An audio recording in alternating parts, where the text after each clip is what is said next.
Whenever the start of a new beautiful gacha game begins, we're all in awe of the magical journey, the progression, the learning experience, and many other voyages we take upon our quest of understanding the game entirely. From Genshin Impact to Honkai Star Rail, I could say the memories were everlasting of a daily struggle of what lies ahead at the end of the day, what lies ahead at the end of the journey, what new experiences will shake me up. In this video today, we're going to be talking about why Wuthering Waves I personally believe will be beneficial to free-to-play players at the early stages of the game, why they will enjoy it, I will say. Let's say your journeys are different from a content creator perspective. You aren't dropping money non-stop to establish the first video based around whatever you feel like. You're here to get lost and figure out how to make sense of it all. We're going to be going through a few points with a few pros and cons along the way. The early stages of Wuthering Waves. The characters. The early stages of understanding our characters is what's most important. Allow me to elaborate. Frustration can be discovered early in the game with characters because one thing we fail to have patience for is patience. There is a learning curve which each character, especially the free characters, you earn along in the beginning of the game, which reduces the immediate need to spend money. Yang, Shisai, Baiji, Yuanyu, and Sanhua will be the free characters we attain early game. Around this time, you collected these characters aside from the free wishes you'll get.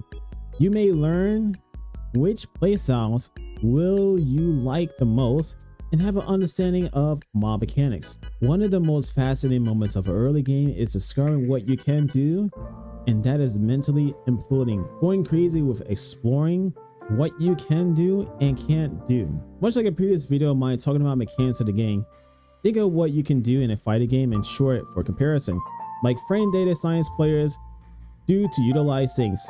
Some cancels, yada yada yada, you get the picture. Some special combos you can do that you haven't really registered yet until you actually explore that route, what you can do. You get the picture. Perhaps this will be your tale and the memories you'll have of this game. This is what I call the learning curve.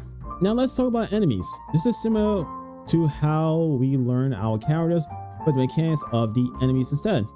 I will say, if you power do it with a whale account, you won't possess these amazing first encounter moments unless you watch it online. Fighting these bosses can be like Dark Souls, Nier, or Punishing Grid, or even like battles, because that's just what stimulates the hardcore gamer's mind. Elden Ring won Game of the Year for a reason. Makes sense they will want to emulate the combat that reflect difficulty and that it feels rewarding to play through. Fighting these bosses can seem like Dark Souls, Nier, or Punishing Great Raven like battles because that's just what stimulates the hardcore gamer's mind. Elden Ring won Game of the Year for a reason. Makes sense they will want to emulate the combat to reflect that difficulty, that rewarding winning gameplay. These fights will be like one of the most satisfying moments of playing this game if the difficulty meets expectations. Some will have it easier than others. Some are just natural gamers at heart. And that's no problem. What truly matters and what we should treasure is the journey itself and these moments where we exceed our expectations and overcome epic battles. I'm unsure of other open world gacha games offer this experience, but coming from a Genshin player background of open world gacha games, this is something people been asking for. Yes, people who've been playing Genshin been asking for more complicated combat. Mobs to be more active and aggressive. Don't give the player a chance to breathe and make them be creative. Thankfully, every character seems from my eye played differently. The parries, the counters, the inner mechanics of swapping out and in attacks. Hey, even aerial, light to heavy. Now sure, when you have mastered the bosses after fighting them multiple times, congratulations, you did it. Now you can make a cool ass video and flex with your friends if you want, but at the same time, you learn a lot. It'll carry on to the next battle. Yeah, right? This is a big one.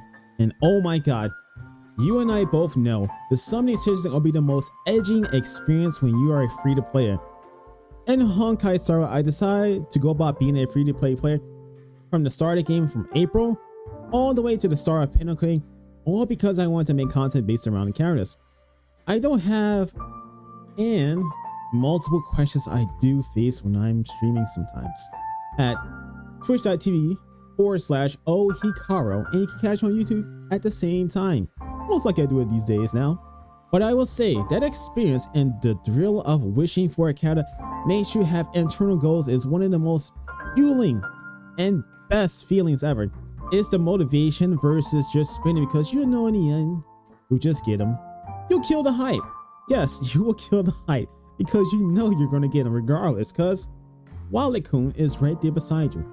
He will insure you and he will help you get into debt. For every bit of in-game currency is treasured. I remember I was so happy just to get something in Honkai Star. It's a lot easier than Genshin's Yacht Fest. Yes, it's quite a Yacht Fest, like I was trying to grind for Arlecchino, doing quests and doing restoration. Tedious. So, there is no real reason to spend money. I feel like in the current state of the game in the beginning, there is not a need to spend money at all like any other free gacha game. There is no point. Clearing content fast and just have nothing to do in the end? Ask yourself, what is the point? That's defeating the purpose of the game. Here are a few positives I can see spending a bit of money on a game without going into debt. And no one should ever be spending money putting themselves into debt for a game ever. So let's say you're a content creator. You are spending money because this is what you're passionate about. You really enjoy the game, so you will help others by showcasing different viewpoints of the game. Can be guides, weapon and equipment comparison, and whatever else comes after. Echoes, I don't know the future of Wuthering Waves, but I never had my hands on it, but I can only just imagine from the videos I've seen. So let's say you have a character desire. So you're a Kuma and you desire Yelan. Don't blame you for going out for her. And if you're a Qingyan lover, it's absolutely the only character you want and you truly are close to pity, then sure, I can see a good reason to do so. This is a rare one. Treating Wuwa as your main game. Now, some of us come from different backgrounds and what we enjoy. Normally, gacha games are just side games. Yeah, side games. But they are hardcore players who just like it so much and have tons of money. If that's your enjoyment of gaming, then so be it. Once again, spend responsibly because gaming companies don't care about you. It's just your wallet. Then again, that's just every business in the market. So, here are a few additional downsides for spending. Playing casual all the time with newer characters because old characters, especially DPS characters, get power creep. It's how the game evolves. Though the user can still be plentiful by utilizing specific teams to play around them, new niches, you get the picture. Always wanting more. This goes for weapons and characters. You already know. Hell, if they release a new pet, I'll be crazy. The regret of not spending on your own life to improve your overall outside the game. This can hurt drastically, especially when you end up like eating shitty ass food that you know is not good for you. Another thing here I would like to say is cost fallacy. Some players may fall into this term where cost of fallacy takes effect. Sorry.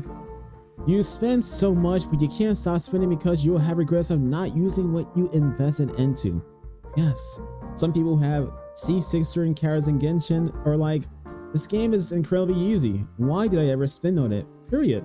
Lastly, not spending time with your family because, well, the money went somewhere else, and you know what? You're right there trying to make up for it and say, hey, look, I did something good. I'm just gonna make use of it, maximize your time. You're gonna end up just no life in it. Family is important and friends too. Make sure you go out there and communicate with them sometime. In my conclusion to everything, being a free-to-play is one of the best experiences with its ups and downs. The same for whaling. Do whatever you wish because this is your journey with a new game.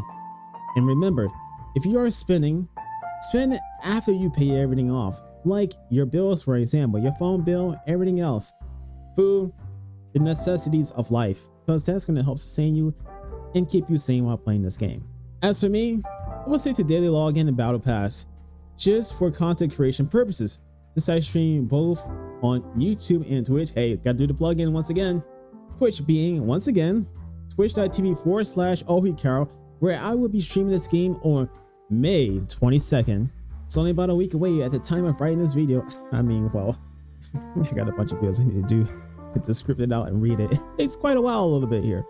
but sometimes I try to freestyle the video a little bit. Anyways, enough yapping for me. Hopefully I will see you there. Be sure to comment, like, subscribe, whatever. Well, supposed to be like, comment, subscribe, but hey, it is what it is. Hikaro out. Enjoy your journey.